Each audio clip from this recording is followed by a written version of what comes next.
দিব পাৰে মই তেওঁলোকক কৈছোঁ আজি আমাৰ বিপদত পৰিছোঁ তোমাৰ যদি মা দেউতা বিপদত পৰে ল'ৰা ছোৱালীয়ে চাই শিক্ষক যদি বিপদত পৰে ছাত্ৰ সংগঠন ওলাই আহক আমাক ছাত্ৰই বচাওক সন্মিলনী জিন্দাবাদ এটাই নহয় আমি অকল সন্মিলনীকে আশা কৰি থাকিলেও নহ'ব তেওঁলোকে পাৰাখিনি তেওঁলোকৰ ফালৰ পৰা কৰিব কিন্তু মই গাৰ্জেনসমূহ CRCC-সমূহ আমাৰ বিশেষকৈ গাৰ্জেনসমূহ ছাত্ৰ ছাত্ৰীসমূহ আৰু লগতে আমাৰ যে SMC আছে গাঁৱৰ মানুহ আছে সকলোবিলাক আমাৰ কাৰণে ওলাই আহক আমাক ডাঙৰ মানুহে চিনি নাপায় বুজি নাপায় আপোনালোকে আমাৰ কণ্ডিশ্যনটো গ্ৰাউণ্ড লেভেলত আছে গতিকে আপোনালোকে বুজে আপোনালোক ওলাই আহক মোৰ লগত অন্ততঃ 100জন মানুহ ওলাই আহিব মই জানো যদি মই কৰ্মজীৱন ভালকৈ কৰিছোঁ আৰু প্ৰত্যেকজন শিক্ষকৰ মাজত যদি তেনেকৈ ওলাই আহে নিশ্চয় চৰকাৰে গম পাব এতিয়া আমি কি দুখত আহিছোঁ আৰু আমি কি দুখ কৰিছোঁ আমি নিজেই নাজানো আমি বহুত ভাল আশা কৰিয়েই সোমাইছিলোঁ স্কুলত আৰু ভাল আশা কৰিয়েই আমি কৰ্মজীৱন অতিবাহিত কৰি আছিলোঁ আৰু আমি ভাল আশা কৰিয়েই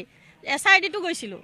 আমি বহুত ত্যাগ কৰিছোঁ আমি বহুত ত্যাগৰ একো ফল পোৱা নাই এনেকুৱা ধৰ্ণা প্ৰতিবাদ আমাৰ ঘৃণনীয় অৱস্থা হৈছে আমাৰ নিজক নিজে ঘিণ লাগিছে আজি আহোঁতে যে আমি আকৌ ধৰ্ণা আকৌ প্ৰতিবাদ এইবিলাক এৰিয়েই আমি SRD-ত গৈছিলোঁ লাগিলে আমাৰ দৰমহা কমক আমাৰ পদমৰ্যাদা কমক আমাক লাগিলে বহুত ত্যাগ কৰোঁ কিন্তু আমি সুখ শান্তিৰে আমি শিক্ষকসকলে শিক্ষকতা কৰোঁ কিন্তু আমাক শিক্ষকতা কৰিবলৈ দিয়া হোৱা নাই আমাক ধৰ্ণা প্ৰতিবাদত ৰাখিব পৰা ব্যৱস্থা চৰকাৰে বাৰে বাৰে খুলি দিয়ে আৰু বাৰে বাৰে আমি ইয়াতে লাঞ্ছিত বঞ্চিত হৈ আকৌ ধৰ্ণা দিব আহিব লাগে এই ধৰ্ণা আমাৰ কোনো ধৰণৰ কাম্য বস্তু নহয় এই ধৰ্ণা দি আমাৰ কোনো ধৰণৰ ভাল লগা নাই বা ইয়াত আহিবৰো আমাৰ কোনো মানসিকতাই নাছিল আমি ল'ৰা ছোৱালীক এৰি থৈ আহিছোঁ সেইটো দুখৰ বিষয় কাৰণ তেওঁলোকৰ মুখকেইখন শিক্ষা বিভাগে দেখা নাপায় সেইকেইখন দেখা পাওঁ আমি গ্ৰাউণ্ড ফিল্ডত আছোঁ আমি কি অসুবিধা হৈছে অসুবিধা পাইছোঁ আমি এতিয়া যে ল'ৰা ছোৱালীখিনিক তাতে এৰি থৈ আহিছোঁ প্ৰতিজন ল'ৰা ছোৱালীয়ে কথা হ'ল বাইদেউ ক'লৈ যায় কি ক'ম চৰকাৰৰ বিষয়ে কাজিয়া কৰিবলৈ ধৰ্ণা দিবলৈ প্ৰতিবাদ কৰিবলৈ আমাক দৰমহা নিদিয়ে সিহঁতে জানো বুজি পাব প্ৰাথমিক ল'ৰা ছোৱালীবিলাক প্ৰাথমিক স্কুলৰ ল'ৰা ছোৱালী জানো সেইবিলাক বুজি পাব আমাৰ যে পৰিয়াল এৰি থৈ আমি আহিছোঁ এতিয়া আমি যিমান দেৰিলৈকে হ'লেও থাকিম বিভিন্ন সমূহ আনকি বহুতৰ আমি যেতিয়া 12 চনত চাকৰি পোৱা মানুহ তেতিয়া আমাৰ প্ৰত্যেকৰে বয়স হয়তো 30ৰ ওচৰ পাজৰ আছিল এতিয়া আমি সব 40ৰ উৰ্ধৰ বা 40ৰ ওচৰৰ প্ৰতিজনৰ গাত চুগাৰ প্ৰেছাৰ আছে এইবিলাক সবেই আনিছে চৰকাৰে আনিছে কাৰণ চিন্তা দুৰ্দশা যিমানখিনি ত্যাগ কৰিছোঁ আমি তাৰ কাৰণে বহুত লাঞ্ছিত বঞ্চিত হৈছোঁ আমি এতিয়া এই বেমাৰ আজাৰ লৈ এই গেলা গৰমত যে আমি ইয়াতে বহিছোঁ আহি এই বহাৰ কাৰণে আমাৰ বহুতৰ হয়তো মূৰত প্ৰেছাৰ উঠিব ইয়াৰ পৰা গৈ প্ৰেছাৰৰ পিল খাব লাগিব কিন্তু আমাৰ দৰমহা নাই বানপানীৰ সমস্যা ঘৰত হৈছে হয়তো পৰিয়ালে বানপানীত এৰি থৈ আজি আহিছে ইয়াৰ পৰা গৈ যদি চাই সিহঁতৰ দুৰ্দশা কোনে দেখিছে সকলো যদি দুৰ্দশা নেদেখে তেনেহ'লে প্ৰতিবাদ নকৰি আমি ক'ত যাম কি কৰিম আমাৰ এটাই ডিমাণ্ড আমাক দৰমহা ট্ৰেজাৰীৰ দৰে লাগে আমাক সুখ লাগে শান্তি লাগে আমাৰ নিয়মীয়া শিক্ষকৰ দৰেই লাগে যদি শিক্ষা বিভাগত এই সংস্কৰণ হৈছে তেনেহ'লে সমস্ত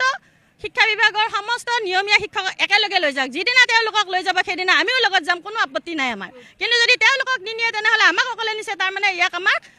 বলি বনাইছে আৰু আমাৰ কাৰণে কিবা এটা বেলেগ ভাবিছে তেওঁলোকে আৰু যিটো ভাবিছে আমিও নুবুজা নহয় শিক্ষক কৰিছোঁ শিক্ষা দীক্ষা লৈছোঁ আমি শিক্ষক হোৱাৰ আগতে এজন সচেতন নাগৰিক আৰু আমি শিক্ষক হোৱাৰ যোগ্যতা লৈহে লৈছোঁ গতিকে আমাৰ ইমান আমি অযোগ্য নহয় তেওঁলোকৰ মনোবৃত্তি আমিও বুজি পাওঁ গতিকে আমাক সুস্থ সবলভাৱে শিক্ষকতা কৰিবলৈ দিয়ক নিয়মীয়া শিক্ষক যদি সকলোকে লৈ যায় তেনেহ'লে আমি লগত যাবলৈ কোনো আপত্তি নাই আৰু যদি আমাক SRD-খিনিকে লৈ যোৱা হয় কোনো পধ্যে নাযাওঁ কোনো পধ্যে আমি SNA প্ৰেছৰ দ্বাৰা দৰমহা নলওঁ আৰু আমি ট্ৰেজাৰীৰ দ্বাৰাহে দৰমহা ল'ম সেয়ে দিছপুৰ ট্ৰেজাৰী নহয় লোকেল ট্ৰেজাৰীৰ পৰা এতিয়া আমি হঠাৎ 31 জুলাইত আমি গমহে পাইছোঁ এটা আচৰিত কথা যে ইমান ডাঙৰ শিক্ষা বিভাগৰ সংস্কাৰ হয় তাত কি কাৰো একো উপদেশ নীতি একো নলয় নেকি আলোচনা বিলোচনা নহয় নেকি কোনেও গমেই নাপায় নেকি 31 তাৰিখে মোৰ জীৱনত কি ঘটিব গৈ আছে মই গম নাপাওঁ নেকি ডাইৰেক্ট নটিফিকেশ্যন ডাইৰেক্ট তোমালোকে এনেকৈ ল'ব লাগিব এতিয়া 31 তাৰিখে বমটো ফুটিছে আগত কোনে ফুটিছে আমি একো নাজানো আমাৰ লগত জড়িত আছে আমাৰ শিক্ষকসকল শিক্ষা ব্যৱস্থা এটা বৃত্তি নহয় শিক্ষা ব্যৱস্থা হৈছে শিক্ষক ছাত্ৰ আৰু সমাজৰ লগত জড়িতহে এটা কথা আমি মাত্ৰ সেই কামটো কৰি আছোঁ কাৰণে আমি তাতে দৰমহা পাইছোঁ দৰমহাটোৱে উদ্দেশ্য নহয় যদি আমি শান্তিপূৰ্ণভাৱে শিক্ষা ব্যৱস্থাত শিক্ষা দিব নোৱাৰোঁ তেনেহ'লে লছ কাৰ কেইটামান ল'ৰা ছোৱালীকেইটা কাৰ কেইজনমান গাৰ্জেনখিনি কাৰ এখন সমাজৰ তেনেহ'লে সমাজখনক যদি ডুবাই আছোঁ তেনেহ'লে সমাজখনে আমাৰ দায়িত্ব ল'ব এতিয়া আৰু আমি বহুত ডাঙৰ মানুহ লগ ধৰি লাগ নাপাওঁ কাৰণ মই বহুত ডাঙৰ মানুহ চিনি নাপাওঁ